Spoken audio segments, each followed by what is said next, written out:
আপনার ছেলে কি পড়াশোনা করছে না? আপনার সন্তান কি সারাদিন মোবাইল ফোন ঘাঁটছে?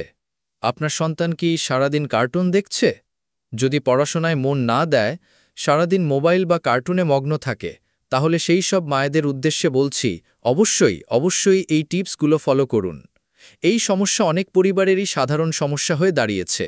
এ অবস্থায় জোর করে নয়, বরং ভালোবাসা, ধৈর্য এবং সঠিক কৌশলের মাধ্যমে তাকে উৎসাহিত করা দরকার। মা এবং বাবাদের উদ্দেশ্যে জানানো যাচ্ছে, এই টিপসগুলো আপনাদের ফলো করতেই হবে। মা-বাবার জন্য কার্যকরী টিপস বা পরামর্শ দেওয়া হলো, যাতে শিশু মন দিয়ে পড়াশোনা করতে আগ্রহী হয়। ইতিবাচক পরিবেশ গড়ে তোলা। ১. শান্ত ও মনোযোগ বাড়ায় এমন পড়ার পরিবেশ তৈরি করুন। ২. বাড়িতে একটি নির্দিষ্ট সময় ও স্থান পড়ার জন্য নির্ধারণ করুন। ৩. মোবাইল, টিভি, কার্টুন এসব নির্দিষ্ট সময়ে সীমাবদ্ধ করুন। ৪. নিজেরাও কিছু সময় বই পড়ে শিশুর সামনে উদাহরণ তৈরি করুন। ৫. পড়ার সময় শিশুকে বিরক্ত না করে পাশে বসে উৎসাহ দিন।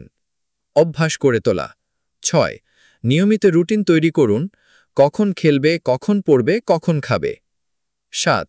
ছোট ছোট সময় ধরে পড়া শুরু করান, ১৫ থেকে ২০ মিনিট। ৮. প্রতিদিন একটু একটু করে পড়ার অভ্যেস গড়তে সাহায্য করুন। ৯. পড়াশোনাকে খেলার মতো মজাদার করে উপস্থাপন করুন। ১০.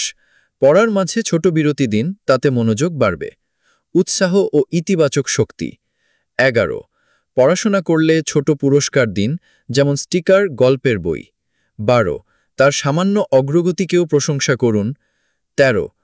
তাকে বলুন সে পারবে, নিজের উপর বিশ্বাস তৈরি করতে সাহায্য করুন। ১৪.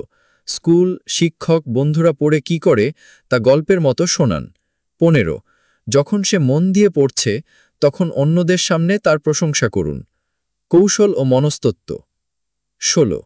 শিশুর পছন্দ অনুযায়ী বিষয় বা পদ্ধতিতে পড়াতে চেষ্টা করুন। ১৭. কার্টুন বা মোবাইলকে শিক্ষার মাধ্যমে ব্যবহার করুন, শিক্ষামূলক ভিডিও। ১৮. অতিরিক্ত বকাঝকা বা মারধর একেবারে পরিহার করুন। ১৯. কেন পড়তে হবে, কি লাভ হবে তা গল্পের মতো করে বুঝান। ২০. নিজের ছোটবেলার অভিজ্ঞতা শেয়ার করে তাকে অনুপ্রাণিত করুন। বাস্তবিক অনুশীলন ও স্বাধীনতা। ২১. তার পছন্দের বিষয়গুলোতে তাকে প্রশ্ন করতে দিন। ২২. সামান্য স্বাধীনতা দিন, সে কিভাবে শিখতে চায় নিজে ঠিক করতে দিন। ২৩. তার শেখার স্টাইল বুঝে তা অনুযায়ী গাইড করুন, ভিজুয়াল, শ্রবণ ইত্যাদি। ২৪. শিশুর মানসিক স্বাস্থ্য ও ঘুম ঠিক আছে কিনা তা লক্ষ্য করুন। ২৫. শিক্ষাকে কেবল পরীক্ষার ফলাফলের উপর নির্ভর না করে জীবনের অংশ করে তুলুন। অতিরিক্ত পরামর্শ। শিশুদের সময় দিন, তার কথা শুনুন। তার আগ্রহকে চিহ্নিত করে সেই অনুযায়ী শেখার পদ্ধতি তৈরি করুন। প্রয়োজনে শিক্ষকের সঙ্গে কথা বলে সমন্বয় করুন। আপনার ছেলে দুষ্টু মানেই খারাপ নয়। সে হয়তো কৌতূহলী, চঞ্চল, আবিষ্কারে আগ্রহী।